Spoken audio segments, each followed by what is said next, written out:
En esta mesa tenemos el placer de que nos acompañe la maestra Dorothy Groch y la doctora Andrea Cruz Angón. Vamos a empezar con la ponencia de la maestra Dorothy.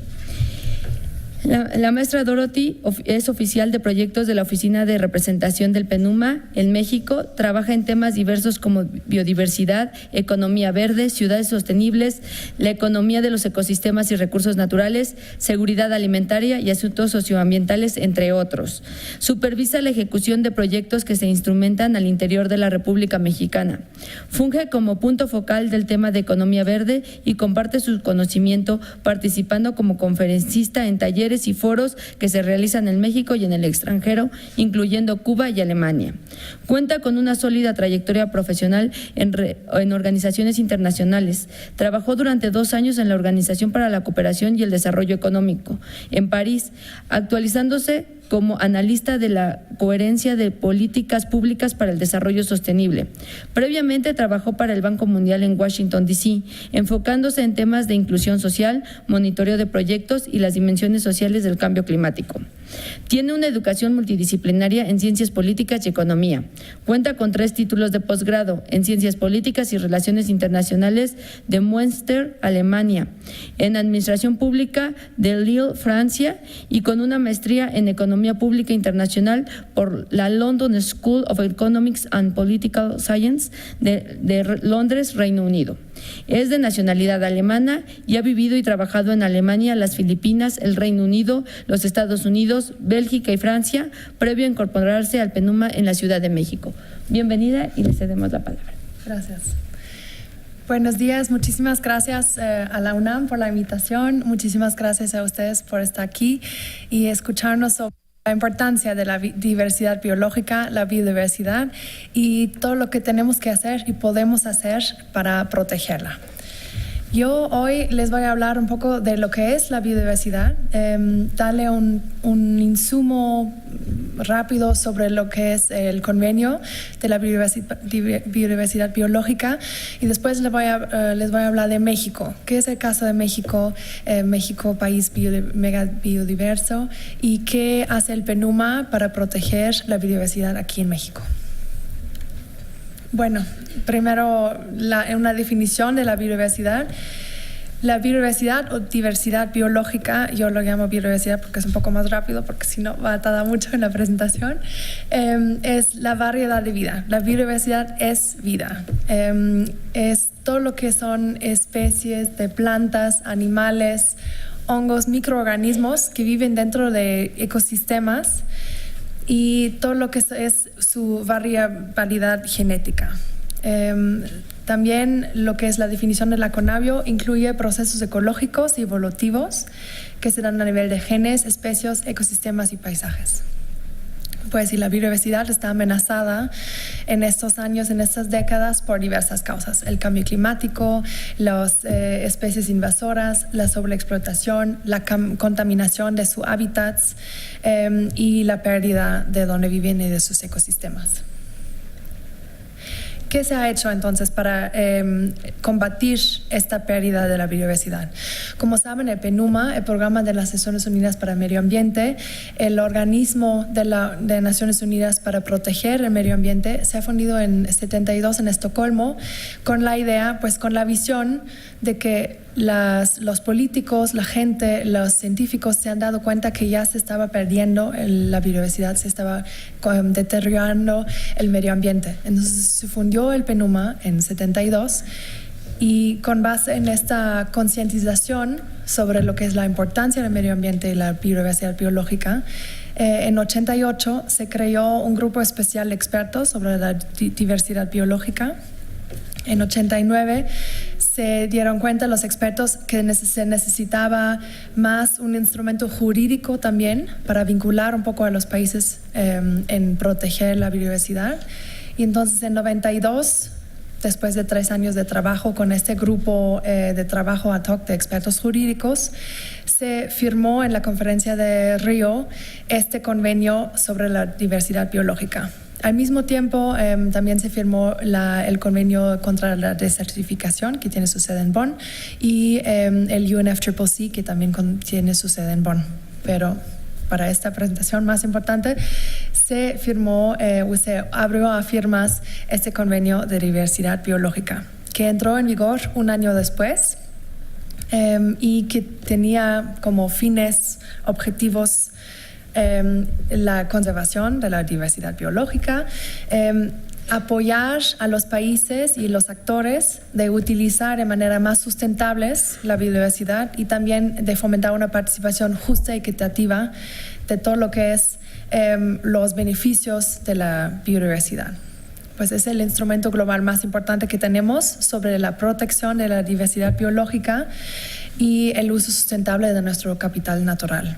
El CDB tiene su sede en Montreal, en Canadá, y tiene diferentes protocolos y también este convenio. Unos protocolos más del CBD, porque en inglés es CDB, es el protocolo de Cartagena, que entró en vigor en 2003, que es sobre la seguridad de biotecnología, y también el protocolo de Nagoya, que entró en vigor muy recientemente en 2014, sobre el manejo y el acceso a lo que son los genetically modified organisms, también un tema muy importante. Esta presentación me han pedido de que les hable un poco sobre el plan estratégico de la diversidad biológica, quien se firmó, pues se elaboró en la COP10 en Japón, y por eso en la prefectura de Aichi, por eso las metas se llaman metas de Aichi. Es todo nuestro framework, nuestro marco lógico a largo plazo sobre todo lo que tenemos que hacer para proteger la biodiversidad. Las partes del convenio se han dado cuenta que se necesitaban medidas eficientes, más vinculantes y más concretas para proteger contra la pérdida de la biodiversidad.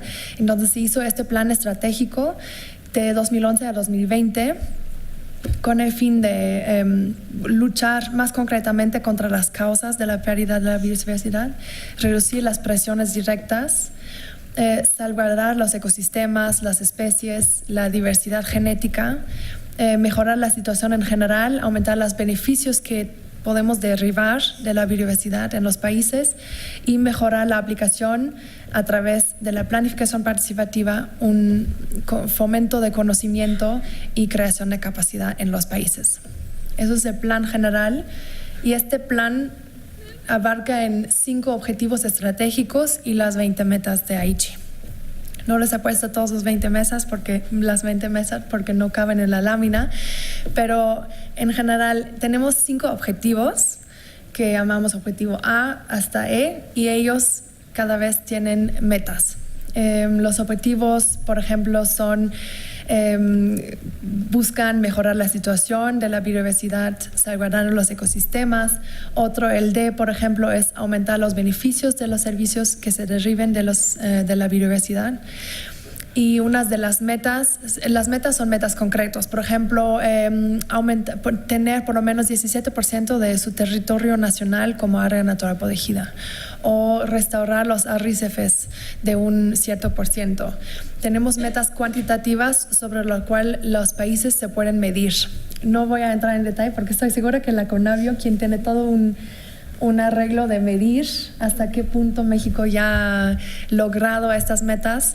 Estoy segura que la doctora Cruz va a plasmar esto un poquito más en detalle. Entonces paro aquí, pero ya tienen una idea un poco global de lo que son las metas.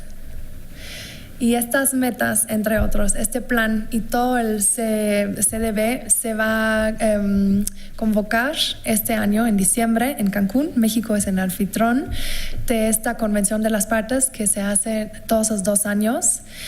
Es la reunión más importante de todo el convenio, y hace 2 años se sostuvo en Corea. Este año se va a sostener en México. Estamos muy orgullosos que esté en este país mega diverso, y vamos entonces a ver todas las partes que forman parte de este convenio, más las ONGs, el sector privado, los científicos, los administradores públicos, se van a reunir para coordinarse sobre los procesos de instrumentación y el desarrollo futuro del mismo convenio. es del 2 al 17 de diciembre. Empieza ya casi el 30 de noviembre con unas reuniones de la sociedad civil, pero el alto nivel empieza el 2 de diciembre. El tema de la COP es integrar la biodiversidad para el bienestar y tiene como 4 ejes. Es integrar la biodiversidad en el sector forestal, en el sector turístico, en el sector de agricultura y en la pesquería. Entonces vamos a tener 200 ministros presentes en esta COP. Tenemos todas las secretarias mexicanas de los 4 sectores ya confirmadas. El presidente Enrique Peña Nieto también va a estar. Entonces es un evento de muy alto nivel, de gran importancia, que va a dar mucha visibilidad a México y a todos los que trabajan en proteger la biodiversidad en este país. Y esperamos de que podamos avanzar entonces con estos planes estratégicos nacionales que hay y las metas de Aichi en general. Entonces, ahorita voy a entrar un poco en lo que pasa en México. México, como país megadiverso, tenemos mucho que hacer porque tenemos mucho que perder. México es un país de renta media, exportamos mucho, tenemos una economía muy importante en lo que es la región y al mismo tiempo somos uno de los 18 países que tienen más biodiversidad en sus territorios.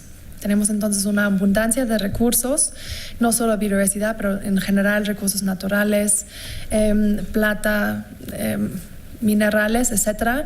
Entonces, todo eso juega un papel muy importante en lo que son las políticas y los programas para combatir la pérdida de biodiversidad. México solo, pues es mucho, tiene 1% del territorio mundial, pero al mismo tiempo alberga 10% de toda la biodiversidad mundial. Entonces eso es un gran reto para nuestro país, una superficie enorme y al mismo tiempo aún más biodiversidad que hay que proteger. 50 a 60% de las especies en México son endémicas, entonces solamente en nuestro territorio. Entonces México ocupa, como pueden ver, el primer lugar en riqueza de reptiles, el segundo en mamíferos, cuarto en anfibios y plantas, el lugar 12 en lo que es superficie mundial, aunque estamos perdiendo muchísimo superficie forestal, pero todavía estamos en lugar 12. Y tenemos 125 especies de aves, que son el 11% del total mundial también en este territorio. Sin embargo, estamos avanzando a grandes pasos en perder esta biodiversidad que tenemos. Ya hemos perdido 35% de nuestros bosques y selvas, muchos de ellos a lo que es la agricultura, cambio de uso de suelo. Hemos sobreexplotado de 75% los acuíferos que tenemos y 2.600 especies de lo que hay en México son en peligro de extinción. Podemos ver, eso es un graph de la Semanat que es muy padre porque se puede ver hasta qué punto vemos de que crece lo que es el crecimiento económico y bajan lo que es la biodiversidad, las selvas y bosques, que albergan mucho de lo que son las aves y especies que tenemos en este territorio. Entonces vemos que están acoplados aún el crecimiento económico con la pérdida de la biodiversidad.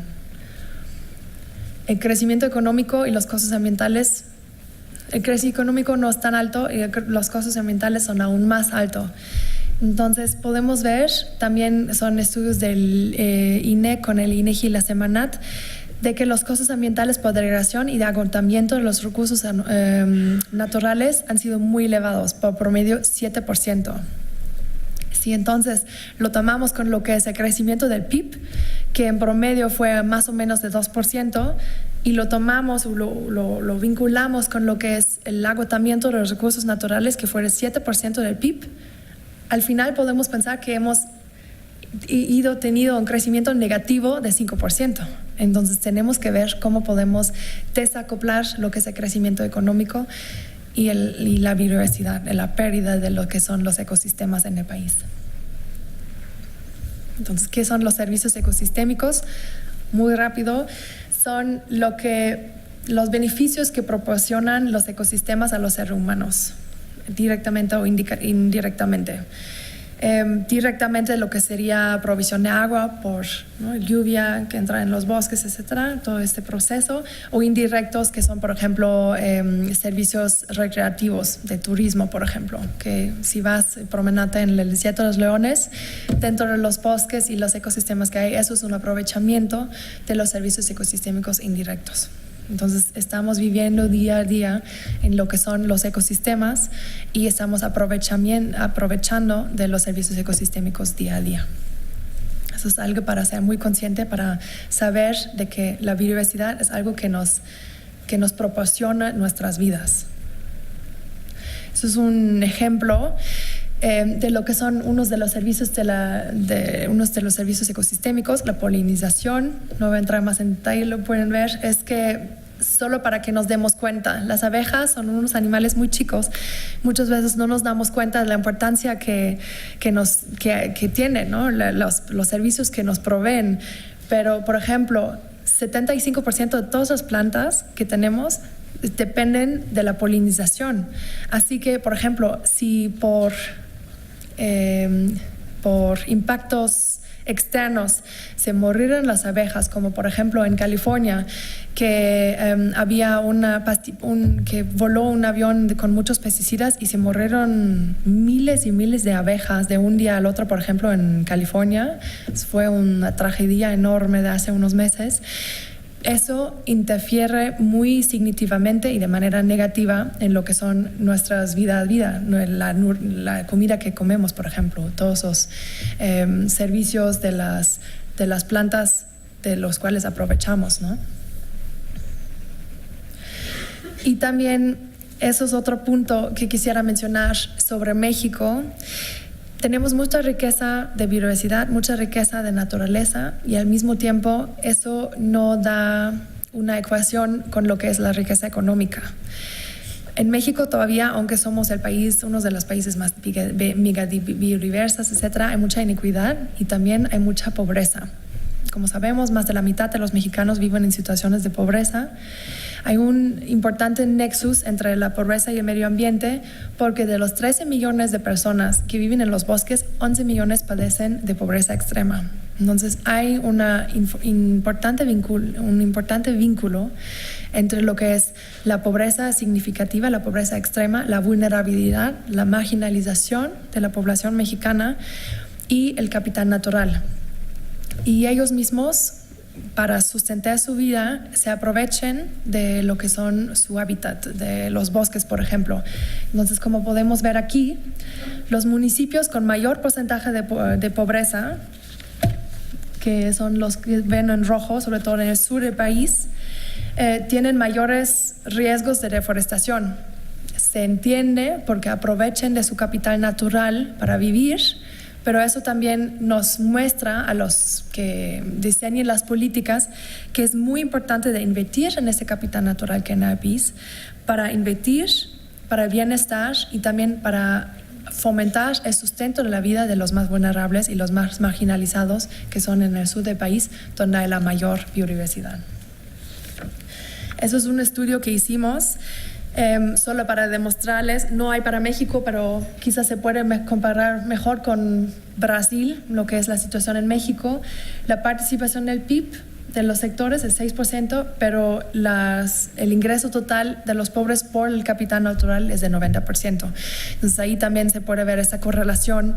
Para México, los más pobres, los más vulnerables, están dependientes de lo que es el capital natural, por lo cual se tiene que invertir en dicha, se tiene que fomentarlo y se tiene que protegerlo. Nuestro embajador de buena voluntad, Pavan Sukhdev, por ejemplo, lo dijo muy bien: si se destruye el capital natural, se está destruyendo el PIB de las naciones, principalmente el PIB de las pobres.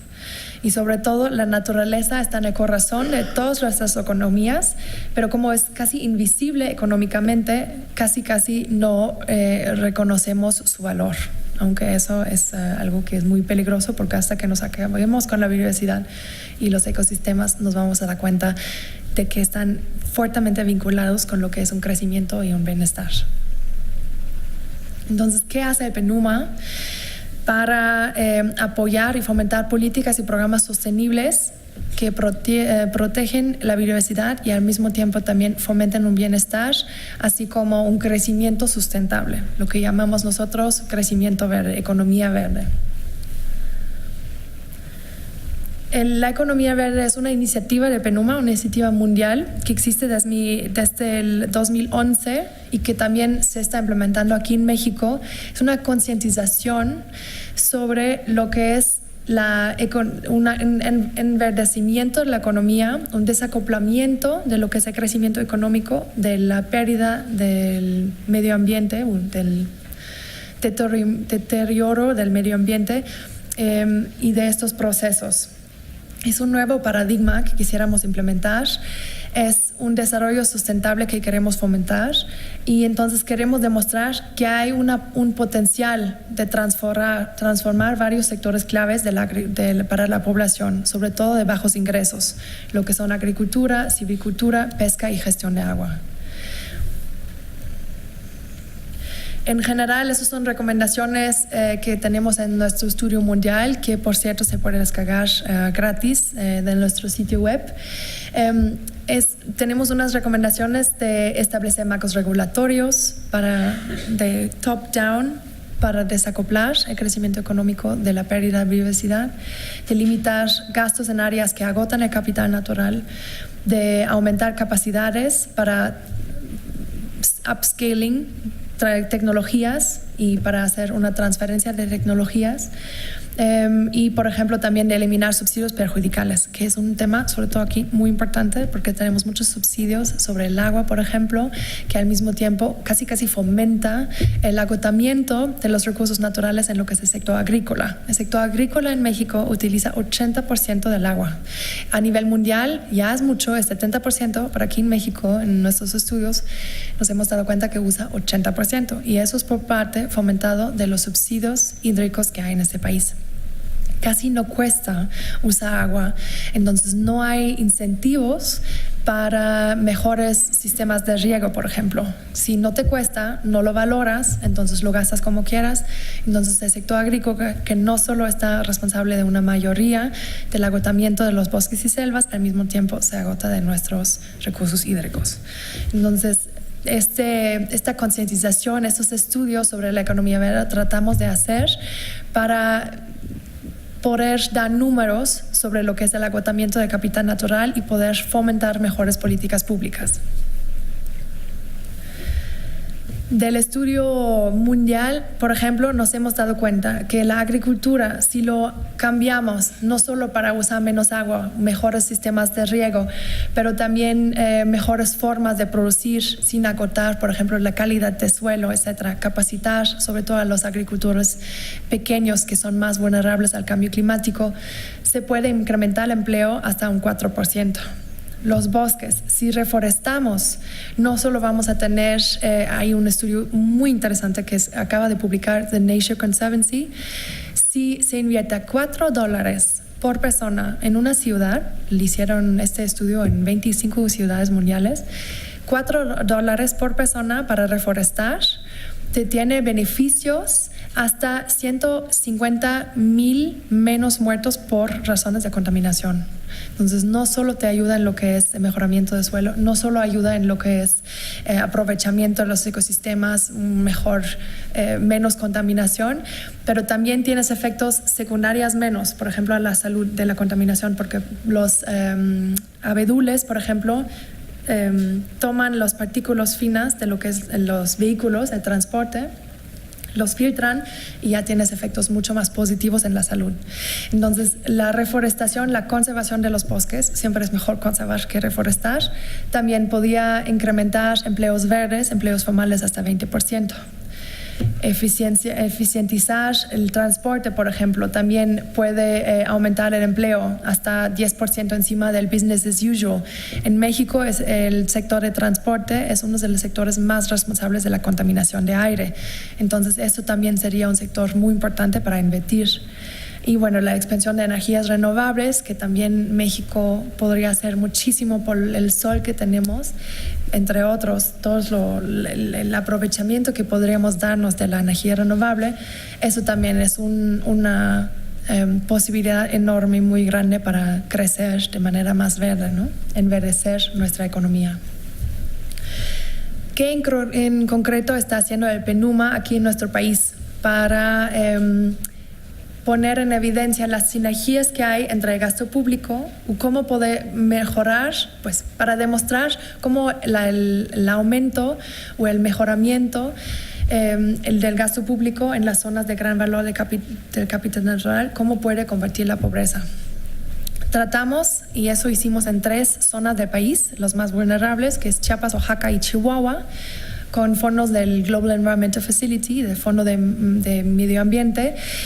Hicimos 3 proyectos muy interesantes, muy padres, que podía supervisar, de ver cómo podemos, primero, analizar las políticas públicas que hay en estas zonas y ver cómo podemos hacer sinergias, coherencia de estas políticas públicas para una meta macro, que es el combate a la pobreza y el mejoramiento del medio ambiente.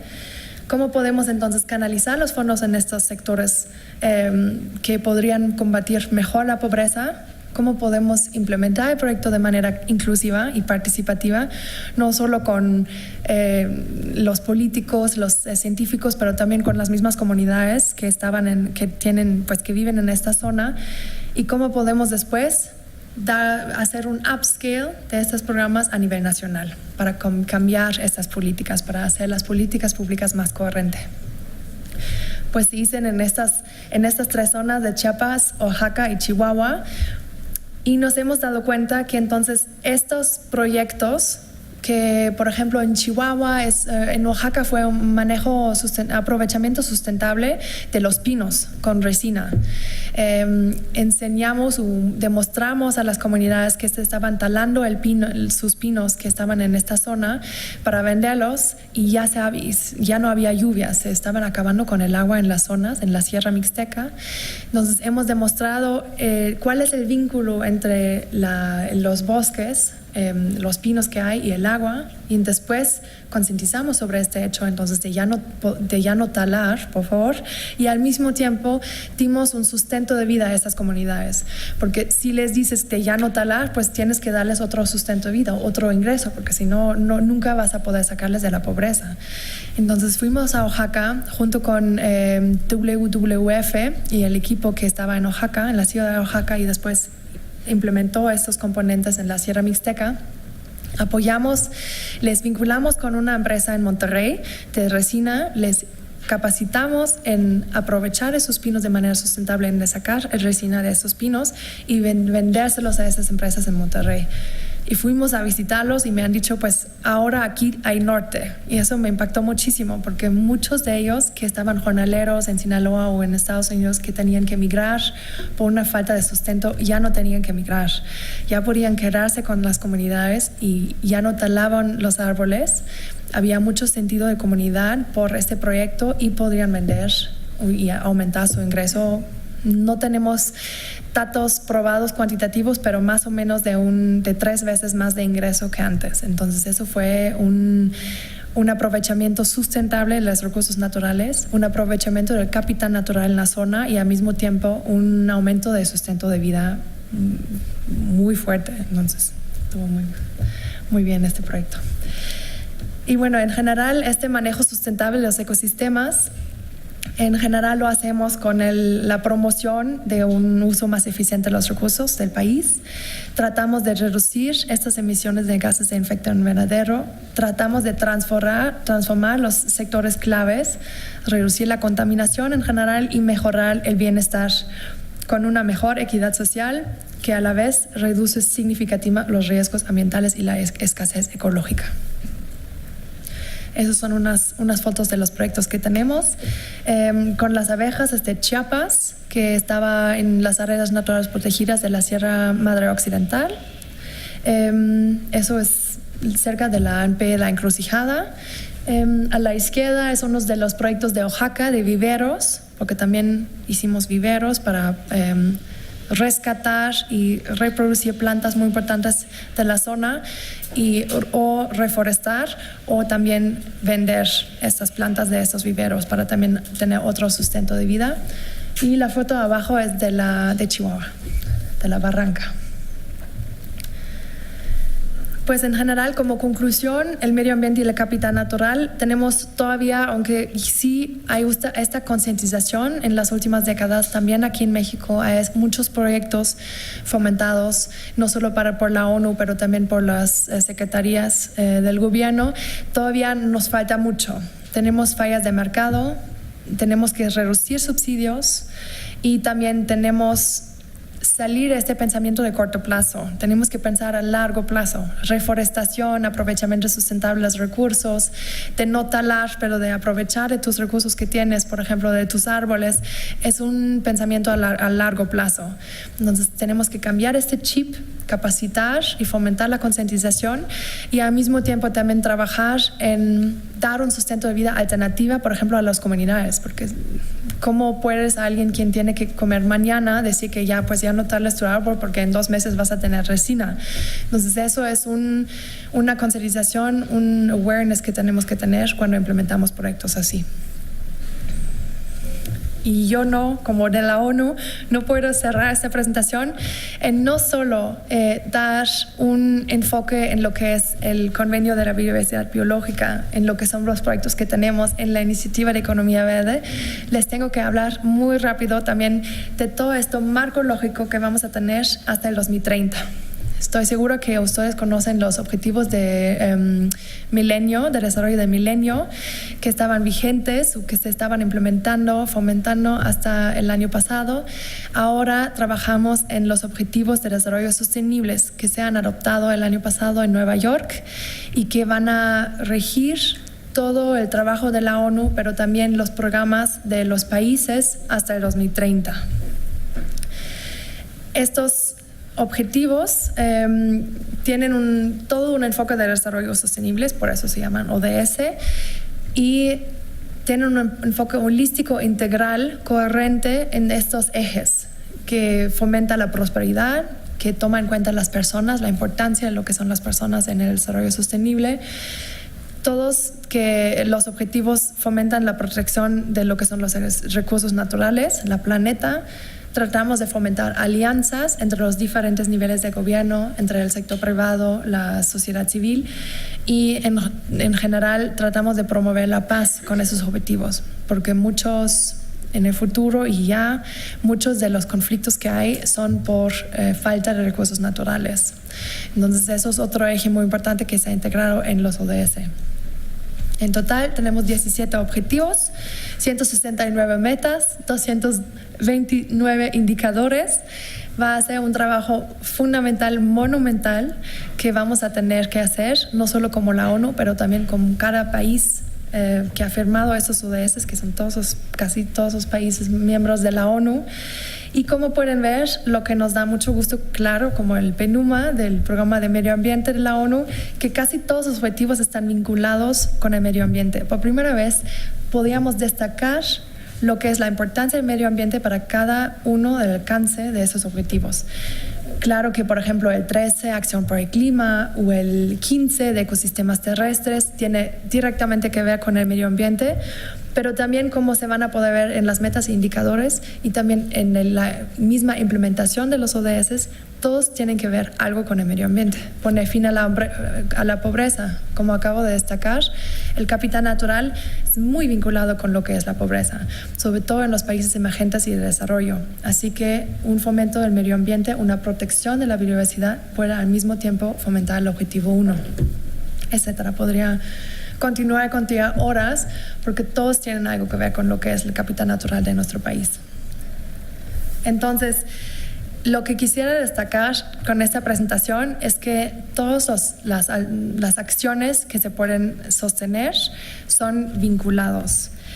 Entonces, no solo tenemos que hacer más visible el valor capital natural en las políticas públicas del país y los programas y los proyectos que se implementan, Y para eso el convenio y también la misma COP13 que se va a sostener en Cancún ofrecen una gran oportunidad, una gran visibilidad para nuestro país y para los esfuerzos que estamos haciendo. Pero al mismo tiempo quisiera también que se vinculen y que estemos conscientes de que se tienen que vincular los esfuerzos internacionales que hay. Tenemos las metas de Aichi, el plan estratégico, tenemos el Acuerdo de París, que tenía muchísima visibilidad. Ustedes probablemente han visto esta película de Leonardo DiCaprio sobre el cambio climático que salió el domingo pasado.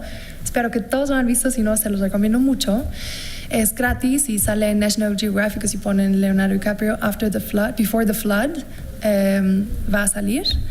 Tienen que verlo, muy bien. Y esto da mucha visibilidad sobre el Acuerdo de París, sobre la importancia del combate del cambio climático.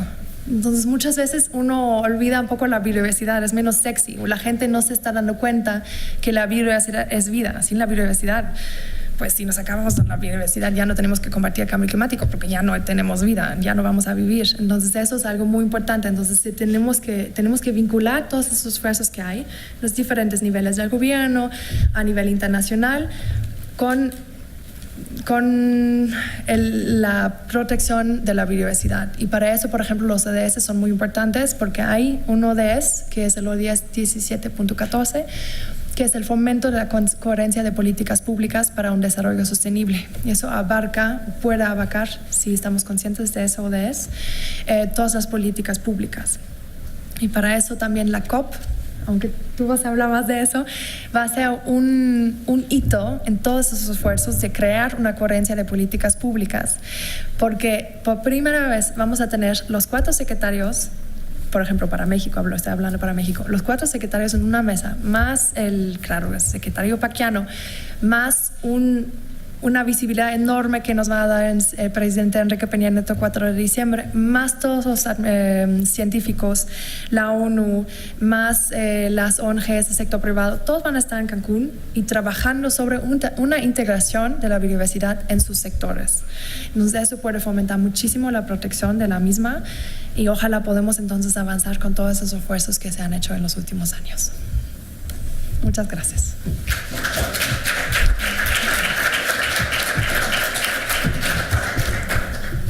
Muchas gracias, maestra Dorothy. Muy interesante todos los puntos que nos marcó, tanto del tema de biodiversidad como en general sobre las metas del milenio. Y bueno, ahora vamos a dar la palabra a la doctora Andrea Cruz Angón, que ella nos va a hablar un poquito más sobre el tema. Ella es bióloga con doctorado en Ecología y Manejo de Recursos Naturales. Actualmente es coordinadora de Estrategias de Biodiversidad y Cooperación Internacional de la CONABIO. Trabajó para el Centro de Aves Migratorias del Instituto Smithsoniano en Chiapas, Jalapa, Tabasco, Guatemala y Washington, D.C. Trabajó también en Pemex. Ha coordinado la edición y publicación de 10 estudios estatales de biodiversidad y cerca de 10 estrategias estatales. Coordinó la elaboración del 5º Informe Nacional de México ante el CDB. Coordinó la actualización de la Estrategia Nacional sobre Biodiversidad y su Plan de Acción 2016-2030. Bienvenida, le cedo la palabra. Gracias, buenos días a todos. Tengo un poco de gripa, entonces, bueno, espero que no me dé una tos tremenda en medio de la plática. Voy a repetir algunas láminas de Dorothy porque, bueno, no sabía muy bien de qué contexto íbamos a tener al principio, pero me voy a ir muy rápido. Ya les platicó Dorothy, los antecedentes del Convenio de Diversidad Biológica. Entró en vigor en el 29 de diciembre de 1993. México fue el 12º país ratificante y, bueno, es el convenio, es el instrumento global más importante para promover la conservación y el uso sustentable de la biodiversidad.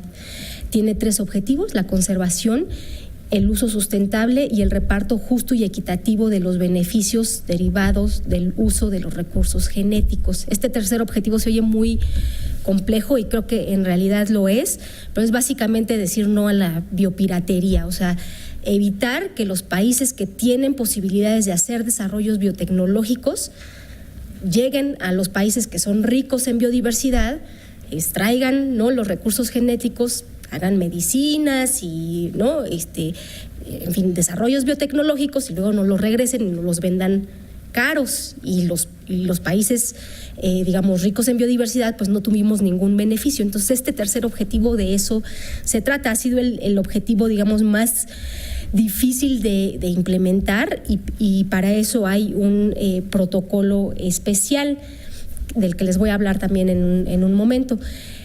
¿Por qué es o cuál es la importancia del convenio sobre la diversidad biológica? Pues porque por primera vez, desde 1992, se aborda la biodiversidad desde una perspectiva integral. Antes del CDB, todos los convenios que tenían que ver con biodiversidad veían solo una parte. Por ejemplo, el convenio de CITES, ¿no?, que solo abordaba cuestiones de especies en peligro por comercio internacional, o la Convención Ballenera, ¿no?, o la Convención de Especies Migratorias. O sea, solo veían partes, no veían el todo de la biodiversidad, y aquí pues es un gran reto, y por eso es que la agenda del CDB es tan amplia. Se trata de forma específica por primera vez la parte genética a través de un tratado global vinculante, y se reconoce a la conservación como un aspecto de interés para la humanidad. Digamos, esta es la estructura muy a grandes rasgos del convenio. Ya lo mencionó Dorothy. El máximo órgano de gobierno del convenio es lo que llaman la COP, que es el nombre genérico para cualquier convenio internacional, es la Conferencia de las Partes. Por eso a veces mucha gente se confunde y dice, bueno, es que es la COP de París y ahora ¿esta qué tiene que ver? Pues es que la COP de París tuvo que ver con el Convenio Marco de Cambio Climático, y ahora se está reuniendo la Conferencia de las Partes para el Convenio sobre la Diversidad Biológica. Tiene varios órganos subsidiarios. El SOBSTA, que es el órgano subsidiario de asesoramiento técnico, científico y tecnológico, que es donde se reúnen muchos científicos, asesores para, digamos, asesorar a la Conferencia de las Partes por la parte técnica en todos los temas que tienen que ver con el convenio.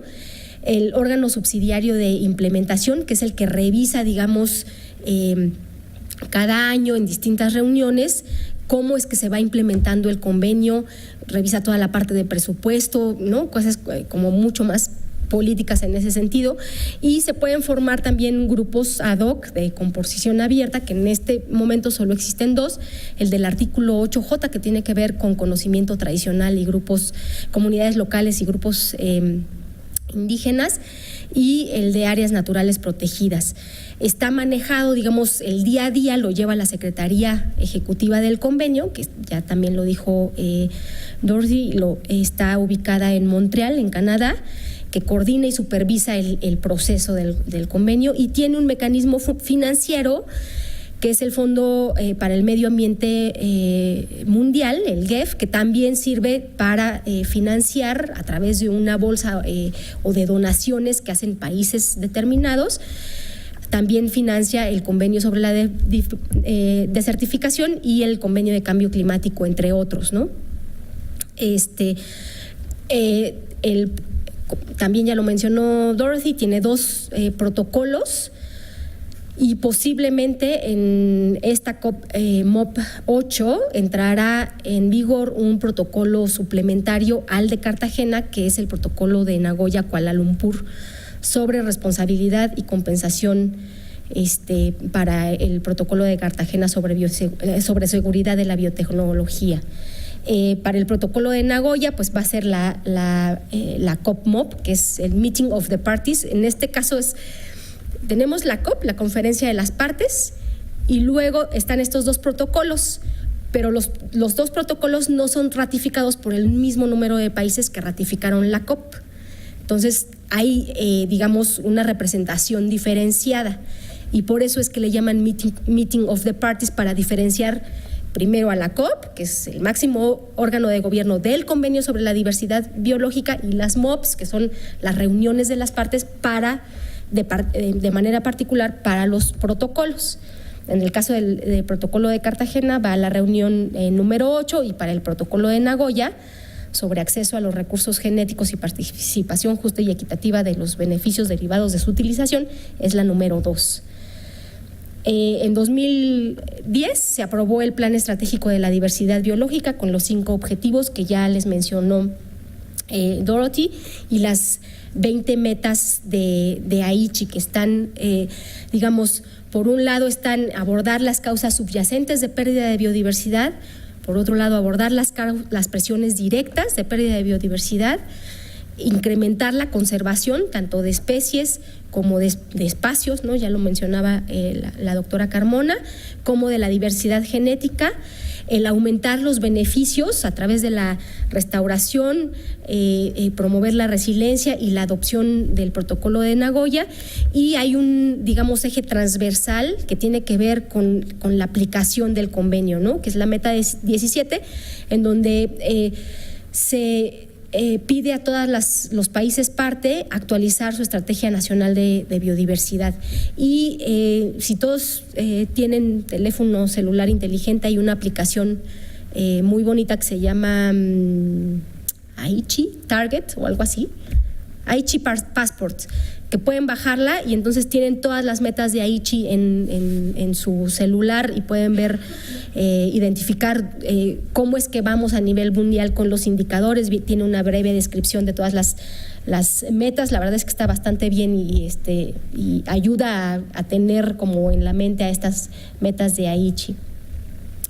Y bueno, en 2014 se presentó la 4ª perspectiva mundial sobre diversidad biológica, el GBO por su nombre en inglés, que fue la evaluación de medio término de Plan Estratégico para la Diversidad Biológica y las metas de Aichi.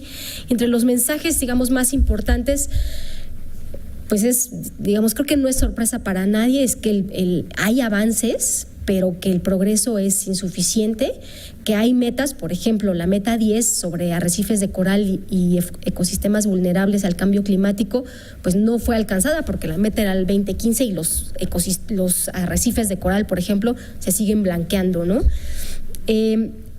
Pero hacía también esta perspectiva global una importante liga de cómo justo la biodiversidad, por ser la matriz ambiental sobre la que todos vivimos y de la que todos dependemos, puede ser muy importante para el cumplimiento de entonces la agenda post 2015 y los objetivos de desarrollo sustentable. Y para eso lo que indicaba esta publicación era que se requerían pues incrementar las medidas coherentes y coordinadas a nivel nacional, la participación de todos los sectores de la sociedad, obviamente el apoyo político para la implementación del plan estratégico y incrementar la conciencia de los valores de la biodiversidad y los servicios ecosistémicos, no como algo que está fuera de nosotros, sino como ver nuestra propia supervivencia en la conservación de los servicios ecosistémicos de las que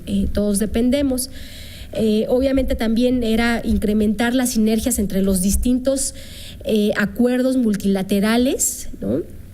Y mayor cooperación científica y técnica, y obviamente también un aumento en la movilización de los recursos financieros.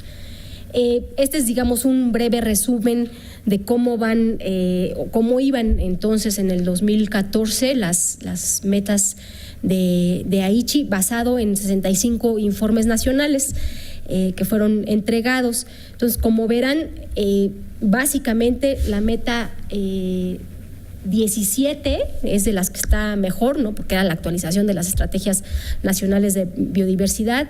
La meta 11 son de las que también tienen muchas posibilidades de verse cumplidas, con el aumento en el porcentaje al 17% de la superficie de ecosistemas terrestres y al 10% de los ecosistemas acuáticos de superficies protegidas, pero todas las demás pues ahí van, ¿no? Este es, digamos, un resumen, digamos, descomponiendo todos los elementos de las metas de Aichi, que quien las ha leído en realidad tienen una redacción pues bastante compleja, que trata de incluir todo porque es, digamos, el resultado del acuerdo de cerca de 200 países, ¿no? Entonces, poner de acuerdo a 200 países en una redacción particular es muy, muy difícil. Entonces, digamos, en general se va avanzando, muy pocas, digamos, tienen avances significativos que son en verdes y hay algunas que van, de hecho, pues hacia abajo, ¿no? Que no van bien. Entonces, bueno, ¿qué hemos hecho en México para implementar el CDB? Bueno, en particular la Conavio se han realizado, la Conavio en colaboración con otras instituciones ha realizado una serie de estrategias temáticas y bueno, ahora la Estrategia Nacional de Biodiversidad, que ya está en prensa. Ya tengo que cambiar la diapositiva porque ya está en prensa. Pero tenemos una estrategia nacional de especies invasoras, una estrategia nacional, una estrategia mexicana para la conservación vegetal, hay una estrategia nacional para la conservación y desarrollo sostenible de los territorios insular mexicano. Publicamos en 2014 el 5º Informe Nacional de México ante el CDB y existe, digamos, una evaluación de los ecosistemas de México, que fue la primer publicación de este estilo a nivel mundial, que fue publicada en 2009, los 3 primeros volúmenes, y está por salir el 4º volumen, que hace una evaluación de las capacidades, digamos, nacionales para la conservación y el uso sustentable de la biodiversidad en el país.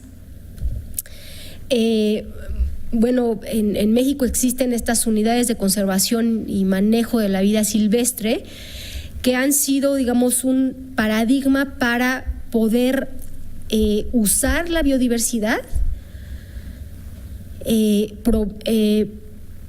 promoviendo, digamos, el desarrollo económico de las comunidades. Ha sido un reto muy importante.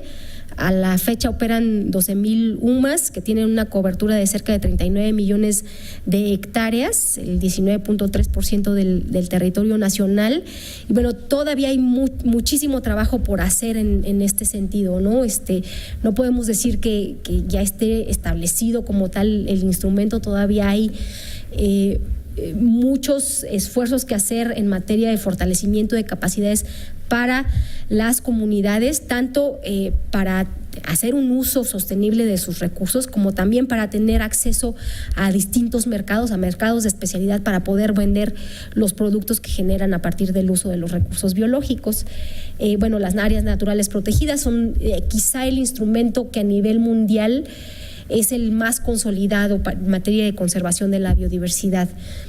Se cuenta con un sistema de 177 áreas naturales protegidas que abarcan cerca de 25 millones de hectáreas, que equivale al casi al 13% del territorio nacional.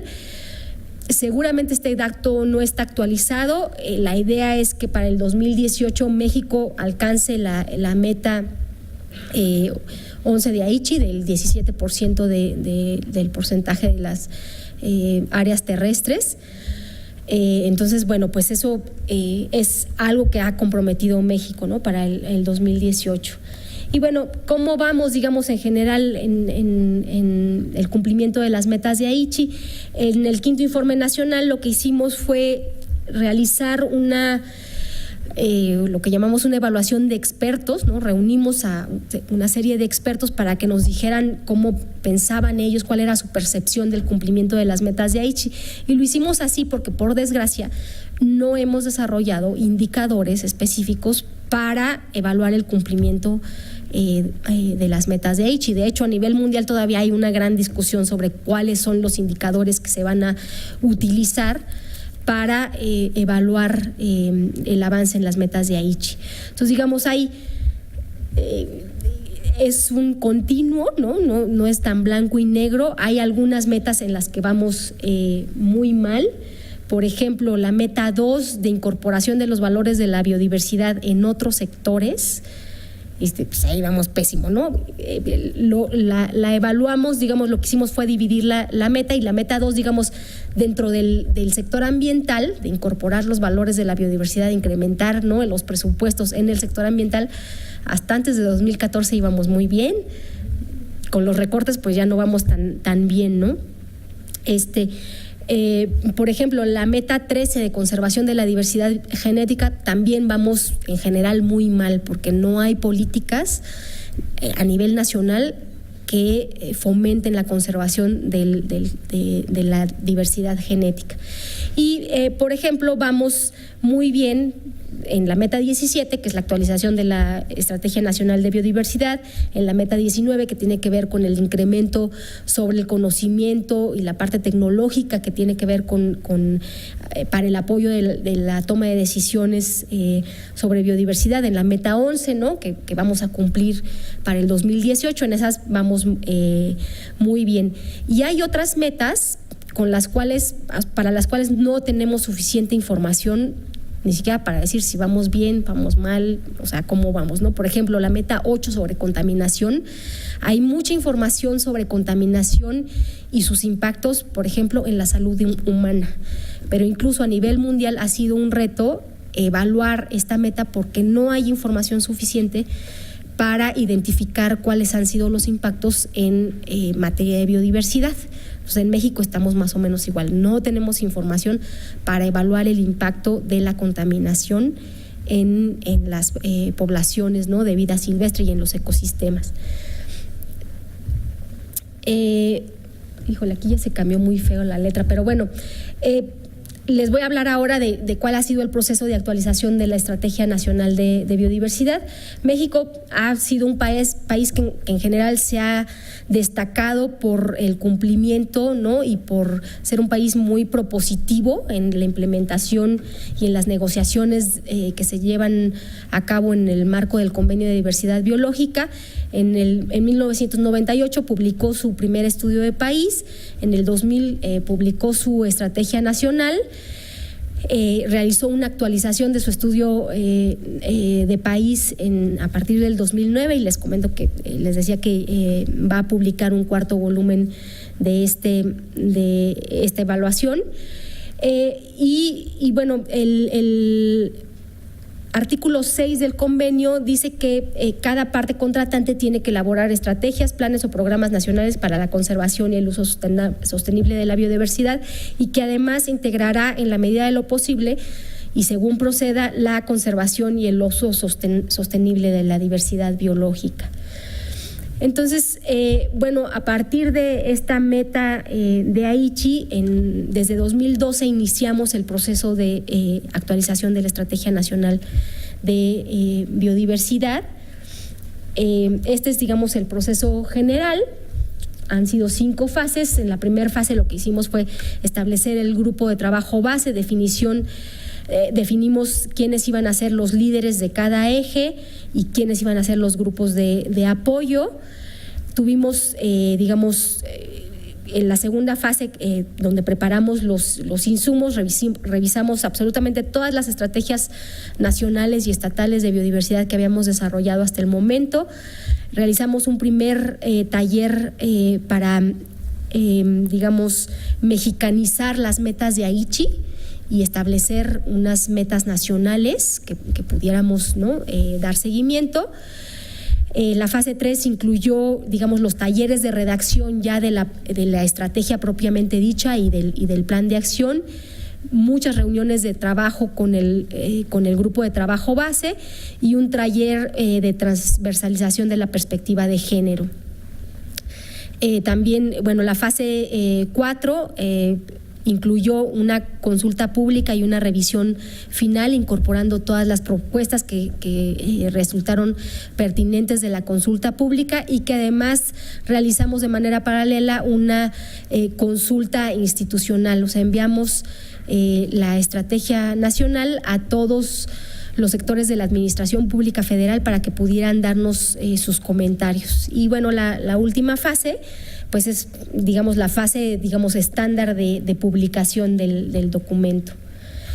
¿Qué es lo que tiene la estrategia nacional? Pues tiene 5 apartados, 8 apéndices, un glosario, una sección de referencias y una sección de siglas y acrónimos.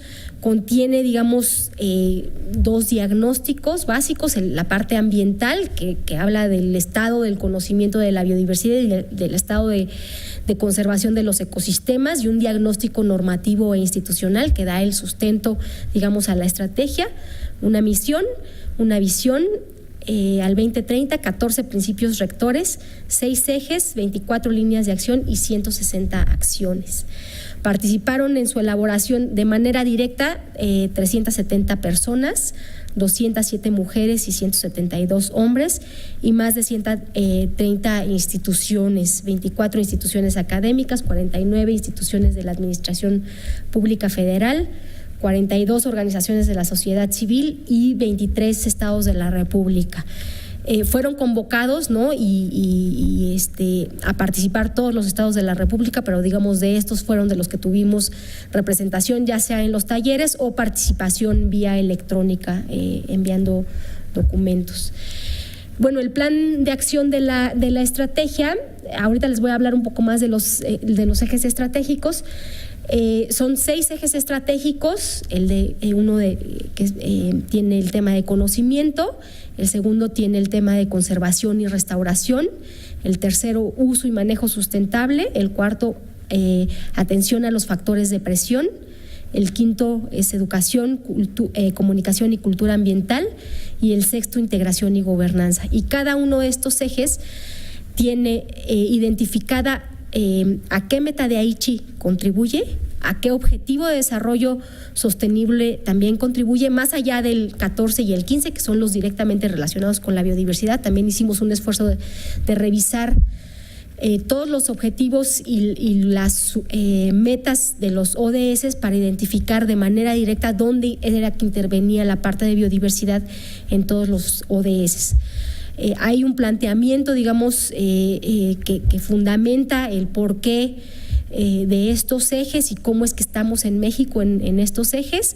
Se plantea un objetivo estratégico, una serie de líneas de acción que a su vez tienen unas acciones y algo que llamamos especificaciones, que es, digamos, información adicional, ¿no?, a las acciones. Se han identificado 2 plazos de cumplimiento, de 2016 a 2020 y de 2021 al 2030, y se han identificado actores dentro del sector ambiental de la Administración Pública Federal, otros sectores de la Administración Pública Federal y otros actores, para identificar, digamos, a todos los gobiernos subnacionales, a instituciones académicas, asociaciones, organizaciones de la sociedad civil, etcétera. Y bueno, este es, digamos, un resumen de a qué metas de Aichi contribuye cada eje estratégico y a qué objetivo de desarrollo sostenible también estamos aportando con la implementación de la estrategia. Bueno, ¿cuáles son las particularidades de la estrategia nacional? Bueno, es la primera estrategia nacional que a nivel mundial integra la perspectiva de género, y esto, como les comentaba anteriormente, lo hicimos a través de la realización de un taller en el que participaron expertas, sobre todo mujeres, expertas académicas en el tema, tomadoras de decisiones, líderes de opinión en las distintas comunidades de prácticamente todo el país, que lo que hicieron fue revisar el documento e identificar dónde era estratégico y primordial integrar la perspectiva de género en la estrategia.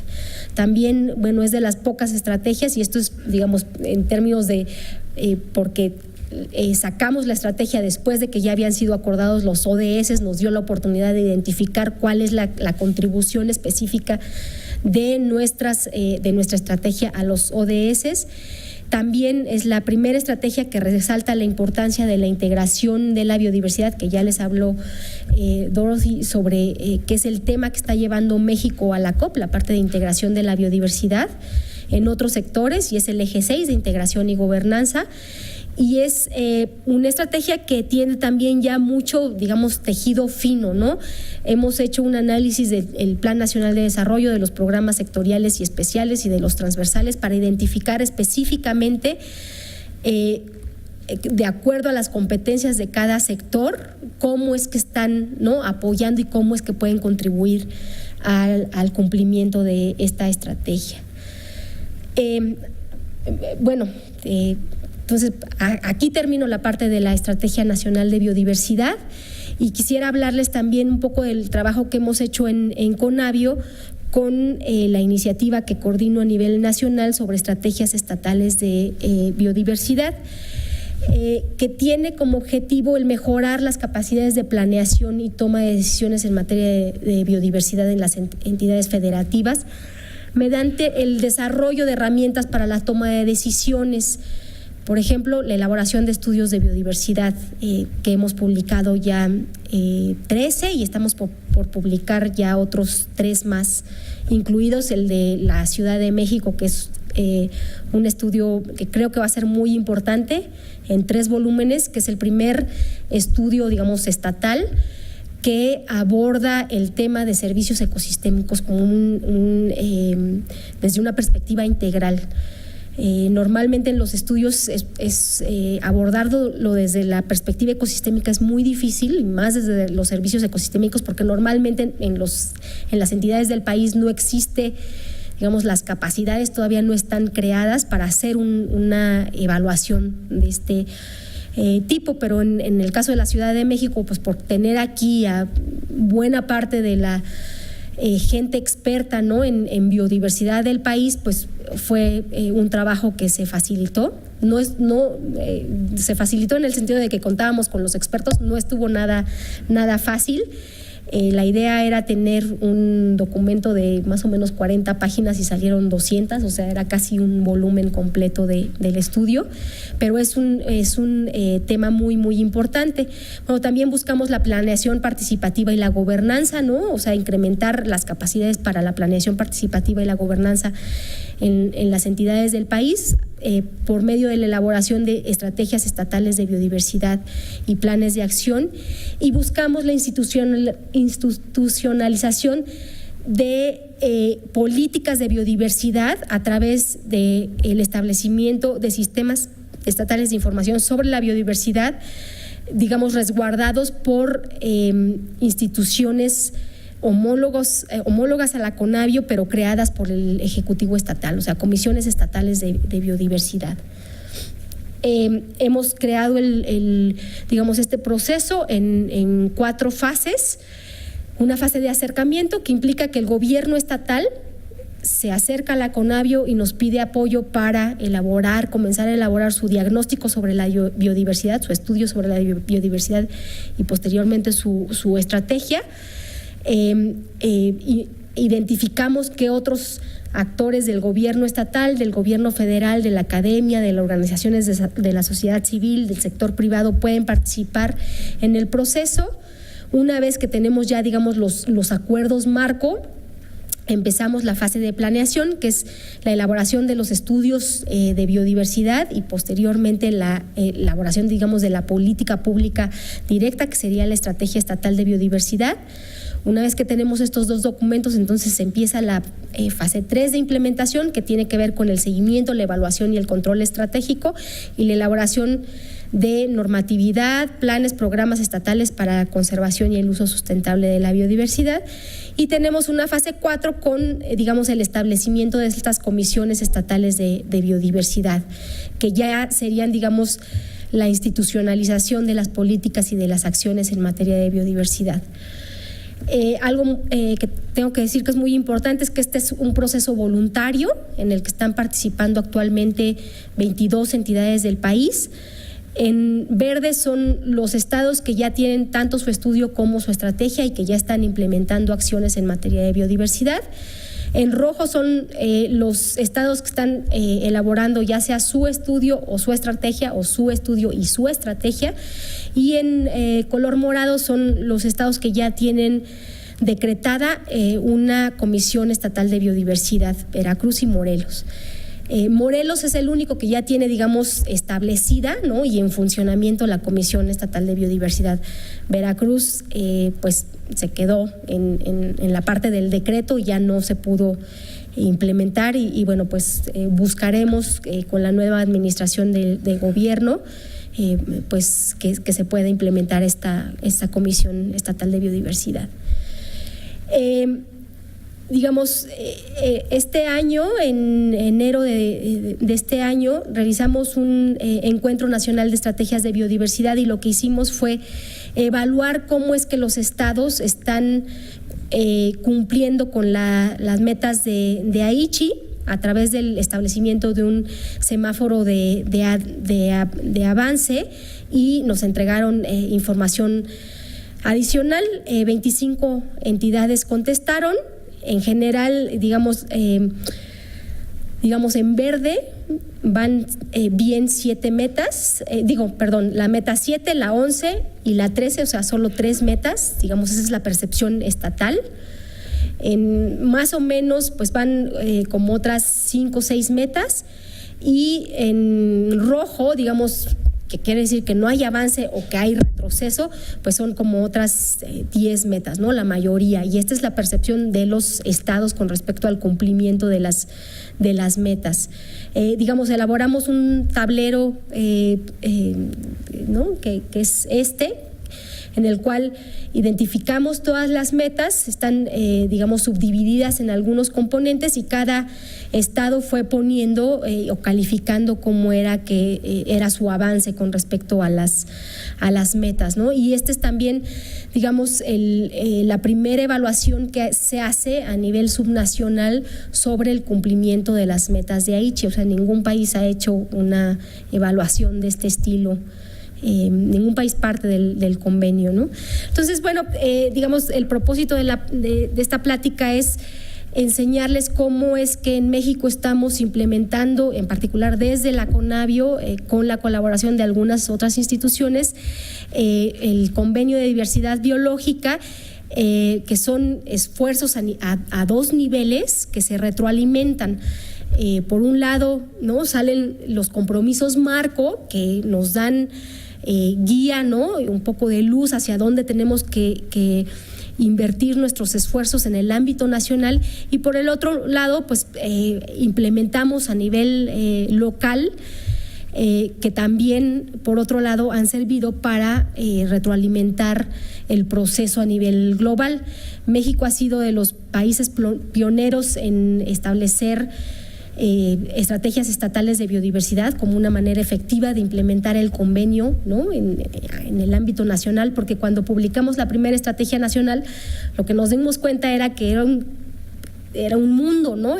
Incluso esta nueva estrategia nacional que estamos que se va a presentar en diciembre sigue siendo demasiado general para ser implementada, porque es una estrategia nacional que lo que intenta es básicamente dar una guía, ¿no?, para que los distintos actores puedan identificar en dónde es que pueden cumplir y comprometerse, y a partir de ahí derivarse en programas y planes mucho más específicos. Entonces, México ha sido de los fuertes impulsores de digamos, implementar en el ámbito local las estrategias de biodiversidad, ¿no?, que se establecen en el ámbito internacional.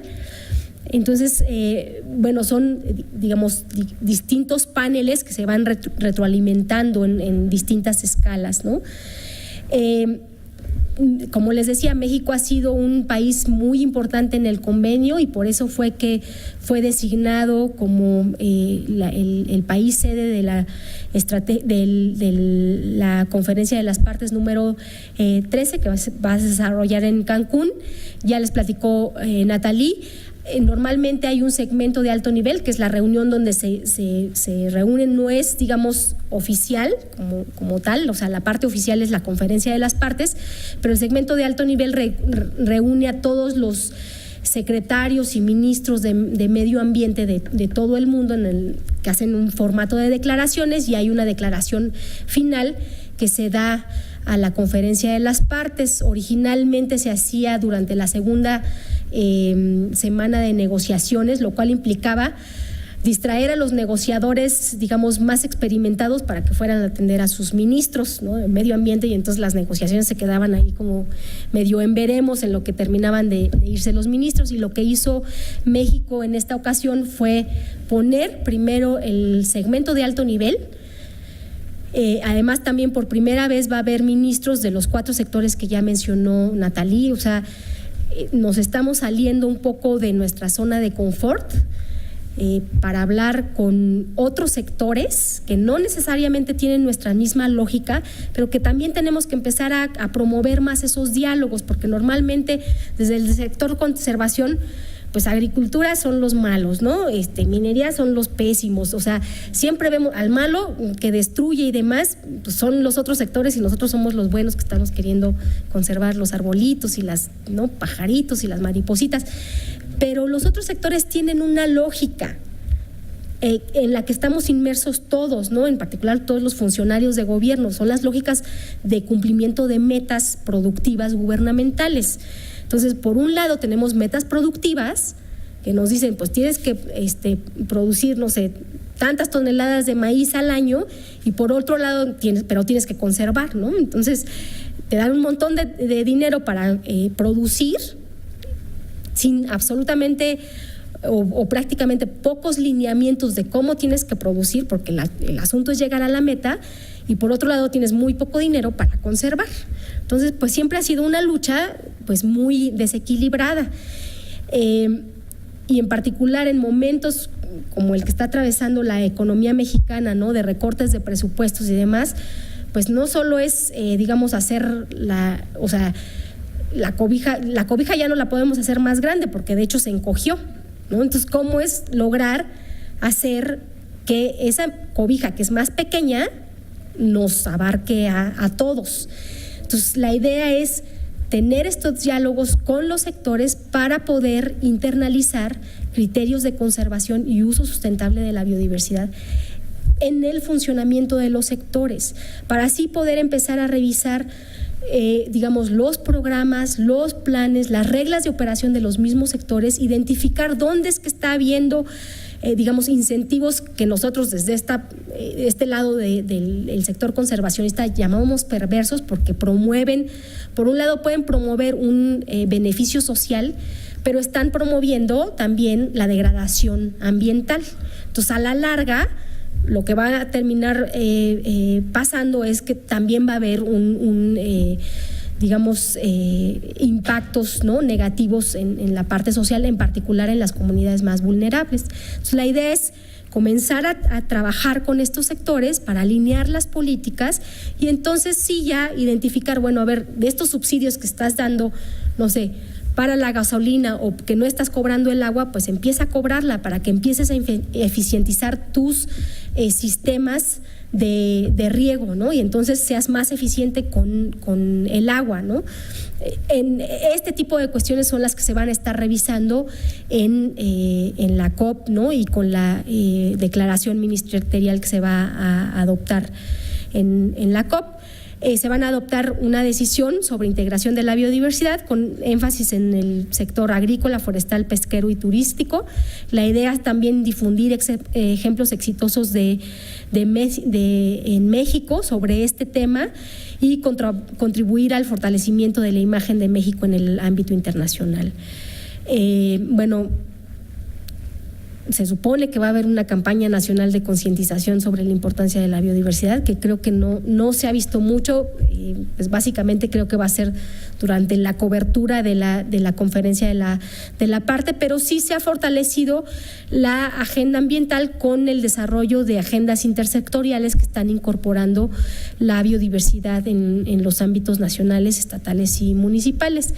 Se van a presentar, se ha trabajado con el sector, con Zagarpa, con Sectur y con CONAFOR en el desarrollo de estas agendas de integración intersectorial, en donde el mismo sector hizo una revisión de sus programas y de sus planes y estableció una estrategia para el 2022 para integrar la biodiversidad en sus planes y programas. Entonces, creo que son de las cosas que van a ser como más importantes y de las aportaciones más importantes del país. Oficialmente la conferencia de las partes empieza el 4 y termina el 17, pero hay también, digamos, actividades previas, ¿no? Va a haber un foro de la sociedad civil y jóvenes del 29 al 30, del 28 al 30. Está el tercer foro de ciencias para la biodiversidad, el 1 y el 2. El 2 y el 3 empieza el segmento de alto nivel y también hay un foro de negocios y biodiversidad, que también es no empezar a promover un diálogo mucho mayor con el sector privado, que también ahí pues es donde podemos influir, ¿no? Es un pequeño grupo que tiene pues quizá el mayor porcentaje del PIB a nivel mundial, ¿no? Entonces, quizá convenciendo a algunos personas del sector privado, ¿no?, estratégicos, de revisar, de incorporar la biodiversidad en sus, diseño de negocios, podemos lograr mucho más que si intentamos, ¿no?, convencer a mucha más gente, ¿no? Aquí es intentar ser estratégico con qué actores queremos convencer. Bueno, se empieza la conferencia de las partes el día 4, ¿no?, con la inauguración, con la presencia del presidente de México, y al mismo tiempo también van a empezar las sesiones de la reunión de las partes del protocolo de Cartagena y del protocolo de Nagoya. El fin de semana del 10 y el 11 se va a realizar la cumbre de ciudades y gobiernos subnacionales, que también les voy a hablar muy rápidamente de ella, porque es uno de los 2 foros que a mí me tocó organizar y en el que estoy participando de manera muy directa. Y bueno, va a haber otra serie de acciones. Se pone normalmente un pabellón de las convenciones de Río, que dan exposiciones sobre cómo se están implementando las 3 convenciones de Río. Hay una feria de comunicación, educación y conocimiento, y se va a poner también un pabellón de la biodiversidad que está siendo diseñado por la CONABIO, que la idea es mostrar no solo la diversidad biológica de México, sino también contribuir a la sensibilización de la gente, ¿no?, que la gente aprenda cuál es el valor de la biodiversidad y moverlos un poco más hacia la acción, ¿no?, de los compromisos a nivel individual de lo que podemos hacer para conservar la biodiversidad.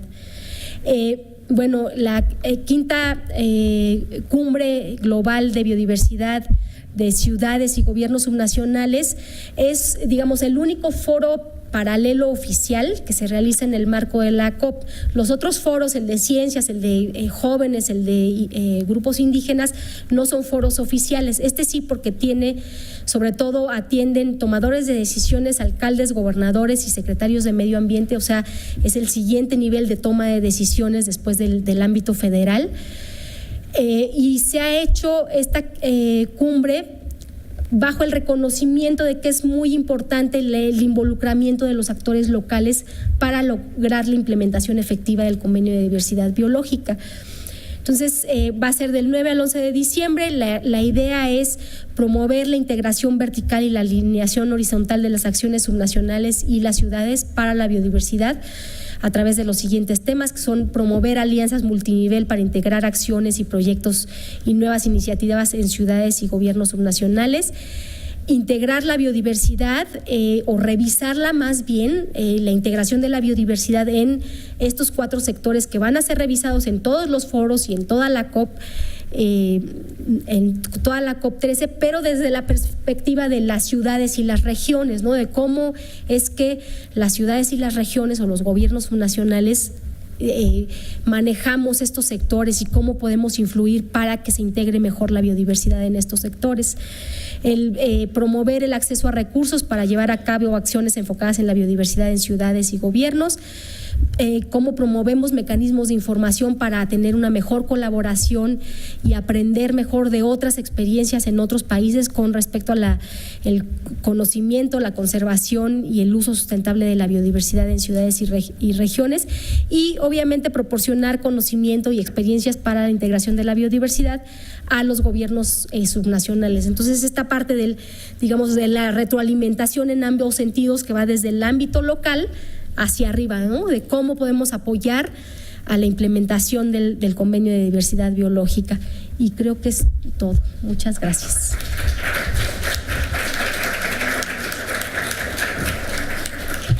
Gracias, doctora Andrea. Ahora pasaremos a la sesión de preguntas y respuestas. Alcen la mano, va a ser con micrófono. Les pedimos que sean concretos para que puedan contestar varias preguntas las ponentes. Primero, ¿de qué lado? 1, luego 2, 3. Aquí atrás. Gracias. Hola, buenas, ya casi tardes. Bueno, pues a mí algo que me atrajo mucho de la primera presentación, la doctora Dorothy George, es esa preocupación por una doble preocupación, que es la conservación de la diversidad biológica y a la vez atender el problema de la pobreza. Sin embargo, hay un punto que me quedó como duda, y es cuando ella comentaba que parte de lo que se tendría que hacer como para ir resolviendo estos dos propósitos sería reducir subsidios. Fue de las últimas láminas que se pusieron. Y entonces la pregunta que le tengo, ya sin extenderme mucho por el tiempo, es ¿cómo es que se lograría el objetivo doble si se reducen los subsidios, que ya sabemos que se vienen reduciendo desde todo el modelo neoliberal, desde los 80s para acá? Y bueno, que se reduzcan esos subsidios creo que no les pega a la clase media ni alta, sino justo a la más pobre. Hablando de la reducción en el pago de agua, luz, gas, no sé cuántos subsidios que sí existen, pero que le pega justamente a la clase más baja. Es una pregunta. Muchas gracias.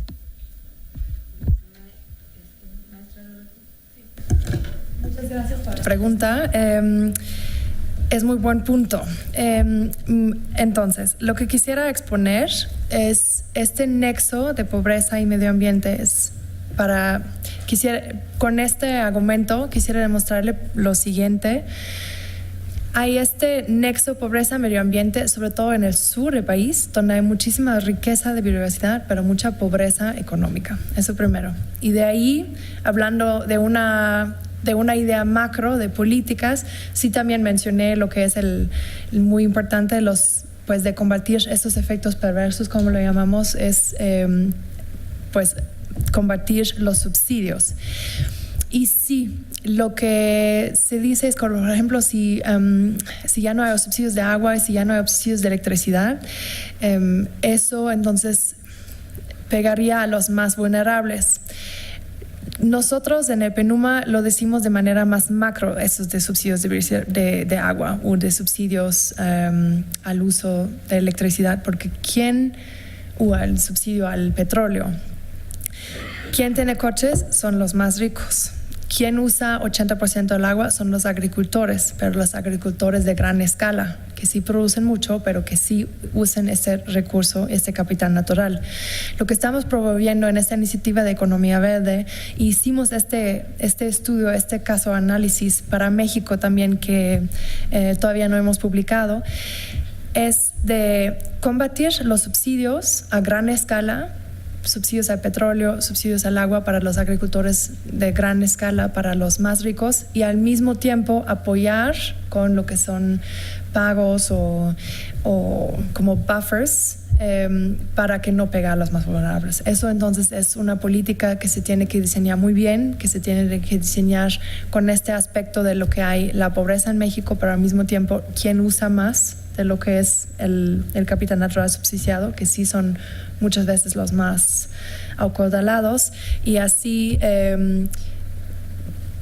quizás hay por ejemplo, lo puedes poner como escalas. Entonces, sí, con este abolishment de los subsidios pegas a los más ricos y al mismo tiempo das un buff a los más pobres, y así puedes crear un cierto equilibrio en lo que es esta ecuación, ¿no? Entonces, por premura de tiempo no podía exponerlo de manera muy detallada, pero eso es uno de los efectos que se pueden tomar en cuenta para que no pegue a los más vulnerables. La siguiente pregunta, por favor. Gracias. Hola, bueno, primero agradecer que se estén realizando este tipo de actividades porque son necesarias para el desarrollo de México, ¿no? No muchos conocemos la gran biodiversidad con la que cuenta el país, Y creo que es necesario que ahorita que se está tocando el tema de desarrollo sostenible, pues haya que nos expliquen la diferenciación entre desarrollo sustentable y desarrollo sostenible, porque parecieran sinónimos, pero no lo es. Sin embargo, es necesario que nosotros como audiencia y que los demás que entiendan qué es el desarrollo sostenible. El PENUMA usa sostenible y sustentable Como sinónimo. Sí, exacto. Es lo mismo. Desarrollo sustentable, solo que nosotros en la ONU decimos sostenible y en el gobierno se usa muchas veces sustentable, pero es lo mismo.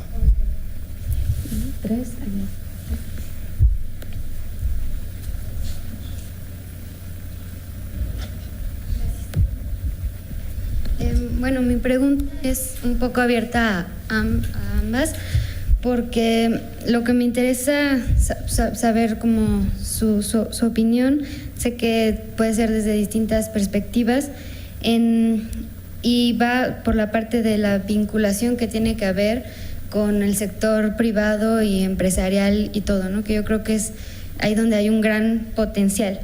Y lo que yo me pregunto es qué es lo que pasa o qué falta. ¿Faltan ideas? ¿Falta interés por parte de empresas y este sector? ¿Falta facilitación legal para que se promuevan este tipo de desarrollos? Entonces, desde su experiencia y perspectiva, ¿qué destacarían? ¿Qué es lo más inmediato que se podría hacer? ¿Quieres decir primero? Bueno, creo que falta un poco todo lo que mencionaste. De principio, creo que desde el sector ambiental, haciendo un poco autocrítica, hemos sido poco exitosos en comunicar desde el concepto de biodiversidad, porque es un concepto complejo, ¿no? Que no se entiende fácilmente, hasta comunicar realmente la importancia de por qué, ¿no? Porque entonces, yo lo digo como bióloga, y creo que la capacitación de los biólogos en ese sentido es muy mala. No sabemos comunicar. Porque lo que nos enseñaron era, no, pues vamos a conservar las plantitas y los pajaritos y en áreas naturales protegidas que no tengan gente. Entonces a los biólogos no nos gusta mucho la gente. Y es hasta que, no, y además nos enseñan a hacer investigación o a dar, a dar clases. Es muy reducido el ámbito de acción de los biólogos como te lo enseñan en las universidades. Y creo que no hay muchos biólogos aquí, ¿verdad? Ah, tú eres bióloga, híjole, bueno. Bueno, yo también soy bióloga y esa es la principal, digamos, crítica que le hago a cómo yo aprendí la biología. Era una biología muy de naturalista, ¿no? Muy de amor hacia la naturaleza, pero poco aterrizada, ¿no? Las poquitas clases que había de leyes, de historia de la ciencia, de filosofía de la ciencia, guácala, ¿no? Eran materias de relleno. Cuando yo di clases en recursos naturales, la parte que me tocaba dar de leyes, o sea, todo el mundo se dormía y esto no me va a servir para nada. Entonces, o sea, tenemos ese prejuicio de por sí los biólogos y creo que ahí estamos muy en falta. Nos han ganado el mandado los ingenieros agrónomos, los ingenieros forestales, los ingenieros hidráulicos, que pues no conocen de ecosistemas y lo que hacen es pues su trabajo, ingeniárselas. Entonces meten tubos, talan todo, lo ponen parejito, ¿no? Y ahí los biólogos pues estábamos contando maripositas y demás, ¿no? Entonces creo que eso ha sido muy malo. No sabemos comunicar en el sector ambiental cuál es la importancia. Y nos encantan, digamos, las misas de 3 obispos, ¿no? O sea, con gente que ya está convertida y que siempre está de acuerdo con nosotros, somos muy buenos, pero salir de la zona de confort, hablar a otros sectores, eso no lo hacemos muy bien. Y no lo hemos hecho muy bien porque además nos negamos, por ejemplo, a hacer estudios de evaluación. Hay muchas discusiones sobre es que la biodiversidad no se debe monetarizar. Pues no es necesariamente ponerle precio a todo, pero tenemos que empezar a hablar de números, porque si no, los economistas, los señores que están encargados de hacer negocios, pues, o sea, sí los convencemos porque es el deber moral de la humanidad conservar la biodiversidad, creo que va a ser muy difícil. Entonces creo que se necesita un poco de todo. Sí creo que es mucho responsabilidad de comunicación del sector ambiental, en particular los biólogos tenemos un ámbito de acción muy grande, pero tenemos que ser más creativos en ir más allá de dar clases y hacer investigación al respecto. Solo para añadir un puntito, creo que todos lo que mencionaste tienes mucha razón. Necesitamos comunicar mejor, necesitamos comunicar de un idioma como en común. Lo que es una iniciativa también de la ONU es la Valoración de Servicios Ecosistémicos, TEEB, TEEB, por sus siglas en inglés. También vamos a empezar un proyecto aquí en México para valorar la biodiversidad en el sector agrícola. Y ahí van otra vez este tema de los subsidios. Creo que sí es necesario poner un precio a la naturaleza. Sé que no nos gusta decirlo, incluso en la ONU no lo decimos así, poner un precio a la naturaleza. Antes trabajé en la OCDE, ahí se dijo, necesitamos poner un precio a lo que vale el capital natural. Y creo que eso, de los diferentes niveles de gobernanza, el gobierno, por ejemplo, entonces empieza a valorar el agua. Pone un precio justo al agua. Empezando, por ejemplo, con los subsidios. Al mismo tiempo, la ONU, la sociedad civil, los académicos empiezan a valorar los servicios ecosistémicos. Por ejemplo, diciendo, pues, si talas estos árboles, te va a costar, tú como sector privado, los talas los árboles, estás pensando en lo que me vale la madera en el mercado. Pero tienes que poner otro precio. El precio debería incluir lo que es, cuáles son los servicios ecosistémicos, cuánto nos va a afectar el agua, cuánto te va a afectar en lo que es el turismo, el aprovechamiento del aire limpio que te está ahorita proveyendo este bosque. Entonces el precio que al final te sale, que te cuesta talar esos árboles, debería ser otro, que no solo es de la madera, pero que esté solo los servicios, que incluye los servicios ecosistémicos que esté proveyendo este bosque. Entonces, tendríamos que comunicar, conversar y hacer esos estudios para poner un precio justo y equitativo. Okay. La pregunta que sigue, por favor, aquí. Buenos días. Felicitarlas a ambas por sus presentaciones. Gracias. Creo que están bastante bien preparadas para darnos luz sobre el tema de biodiversidad. Yo quisiera ponerles sobre la mesa la pregunta, ¿qué vamos a hacer a nivel global? Y lo mismo vale para nivel nacional, cuando se cumplan los plazos y tengamos que rendir cuentas. No es la primera vez que se han establecido plazos y que llegamos a la fecha en la que se tiene que rendir cuentas y simple y sencillamente nos lamentamos de que no fuimos capaces ni globalmente ni nacionalmente de cumplir con lo que todos nos comprometimos. Esto es válido tanto para el derecho internacional, que es vinculatorio, los que son tratados, como es el caso de CBD o la Convención Marco de Cambio Climático o la de desertificación, pero también es válido para aquellos acuerdos que se toman de buena fe, derivados de la Carta de las Naciones Unidas o de la Declaración Universal de los Derechos Humanos. Lo mismo puedo decir respecto a lo que nos proponemos en el Plan Nacional de Desarrollo o los planes estatales. Me da la impresión de que a nivel global y a nivel nacional la ciudadanía en general no está sensibilizada lo suficientemente para hacer contrapesos. Mi pregunta es, ¿qué tenemos que hacer? Que esto parte de una convicción de que si no hay una apropiación de los temas ambientales, lo mismo pasa con el tema de derechos humanos, corren los tiempos y no cumplimos. ¿Qué tenemos que hacer? Si no hay una verdadera participación social de que la gente se apropie y que esto esté realmente observando y vigilando que los compromisos que tomamos como país se avanza y no van a cambiar las cosas.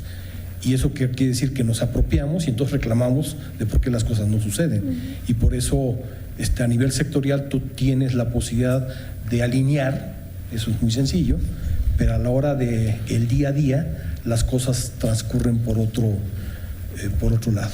En el caso de una carretera es muy fácil proteger un ecosistema rico, es más caro, le doy la vuelta, pero nunca impera la decisión de no fragmentar un ecosistema y se hace.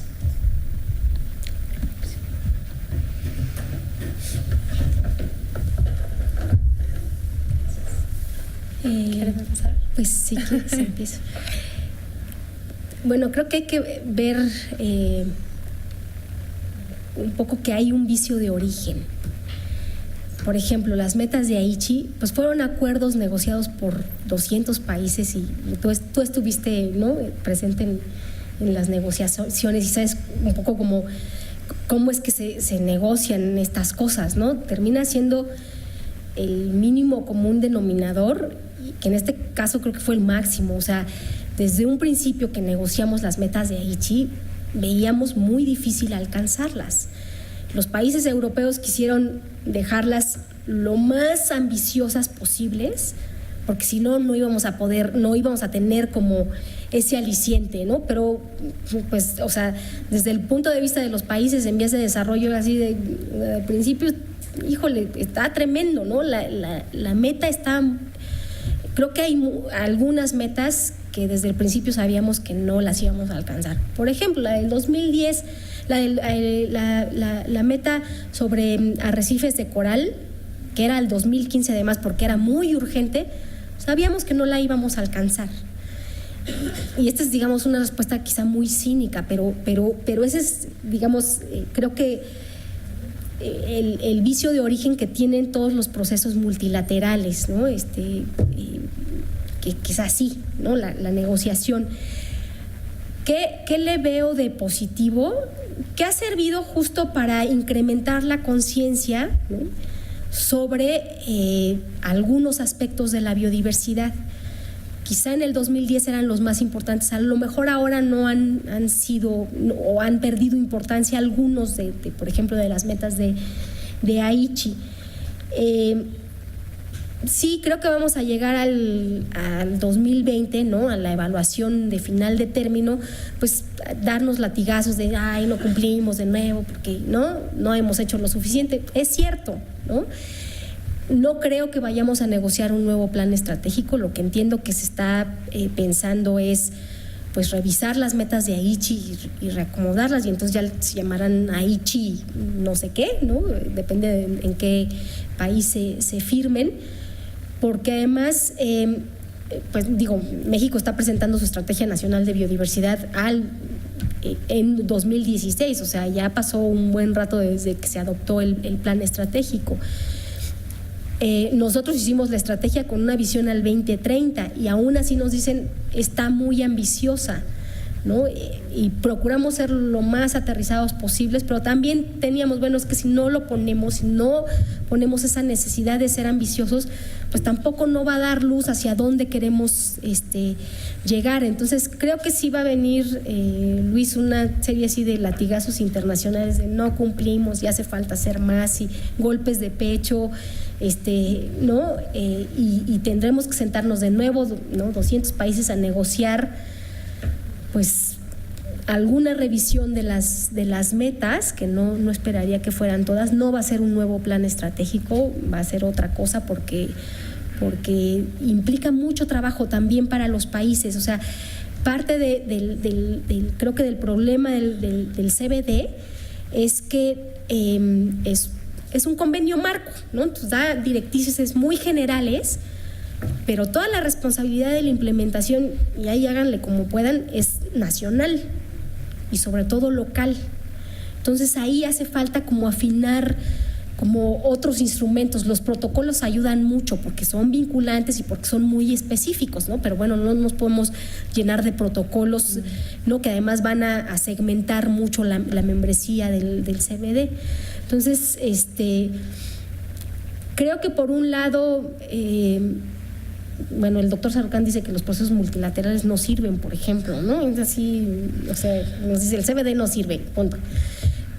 Pero por ejemplo, él es el que reconoce que gracias al CBD es que existe la CONABIO. Entonces, es ir aprovechando esas coyunturas también nacionalmente. Creo que ayuda mucho el tener mucha claridad sobre qué es lo que queremos hacer a nivel nacional, e independientemente de si los procesos internacionales se van cumpliendo o no, pues nosotros ir trazando el camino, ¿no?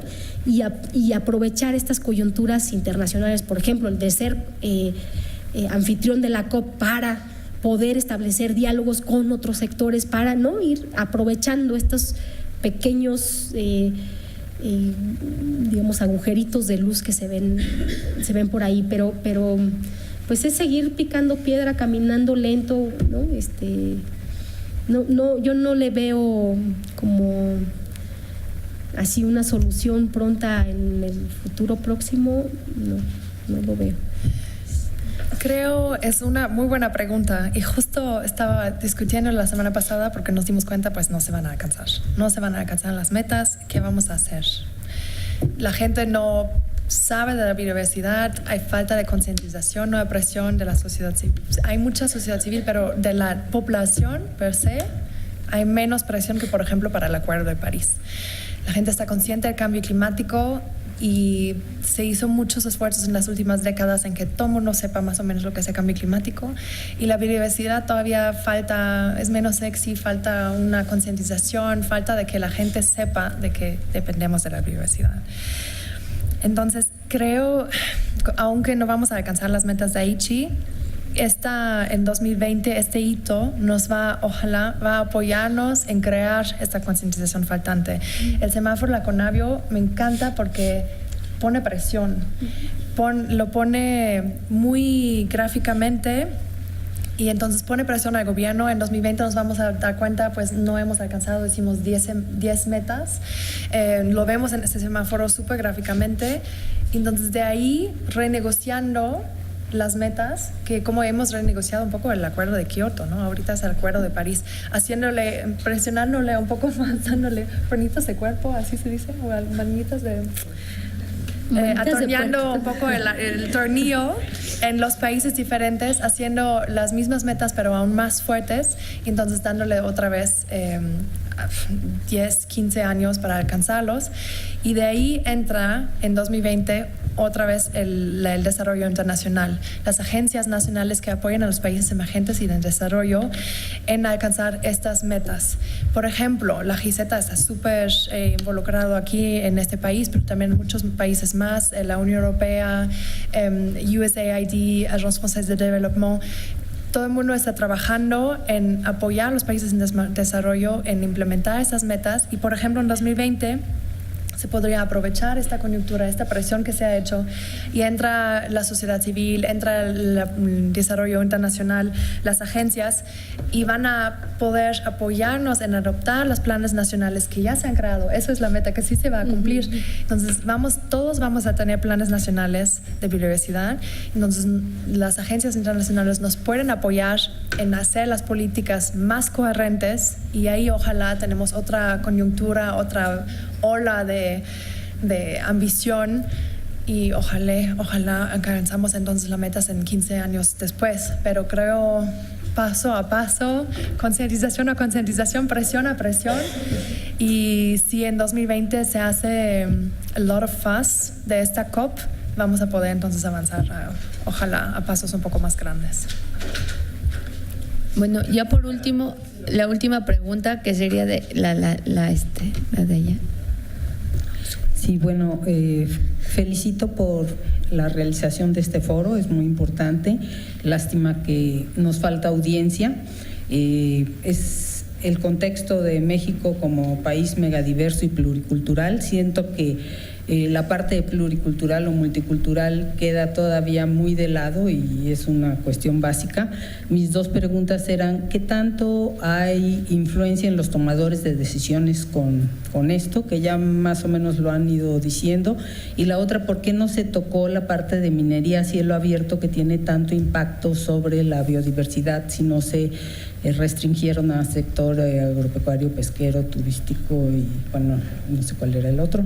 Esos eran mis comentarios. Y sí, felicito que hay progresos en las estrategias y todo. O sea, como dicen ustedes, hay que picar piedra, hay que hacer paso a paso, pero sí estamos en una situación crucial y por ahí anda una cosa de ley de biodiversidad que también preocupa. Bueno, esos eran mis comentarios. Creo que tú sabes mejor por qué nos ha tocado el sector minerio. No sé si lo puedo decir. Sí, te lo doy a ti. No, en realidad, o sea, se puso en algún momento sobre la mesa. Entiendo que fue pues decisión del anterior secretario el seleccionar los sectores, ¿no? Que no lo veo mal, o sea, en realidad no es cerrar la puerta. En esta ocasión se van a revisar estos 3. Seguramente en la siguiente COP se revisarán, ¿no?, otros sectores. Aunque socialmente, digamos, la minería es una cosa, ¿no?, que impacta mucho y que tiene, digamos, muy mala fama. A nivel, digamos, de la toma de decisiones hay muchísimas presiones, ¿no?, para no revisarlo, para dejarlo así, ¿no? La ley de minería, no sé si ya se reformó, pero era de 1949, ¿no? Es una cosa así. Entonces, hay que ver allí las coyunturas. Yo creo muy bueno que se haya empezado, pues, a revisar algunos sectores.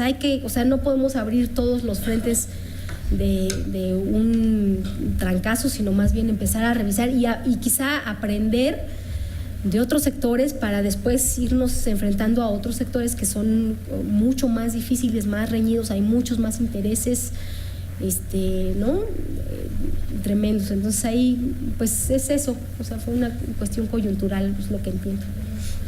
Sí. Por el tiempo ya no vamos a poder hacer más preguntas. Sin embargo, agradecemos a nuestras dos ponentes por sus conocimientos y pues por darnos una visión macro con toda la cuestión internacional y los antecedentes y una visión particular de cómo va México. Yo sé que a veces pensamos que las cosas son muy negras, pero no hay que verlas así, sino hay un panorama distinto y lo importante es avanzar y difundir este tipo de temas.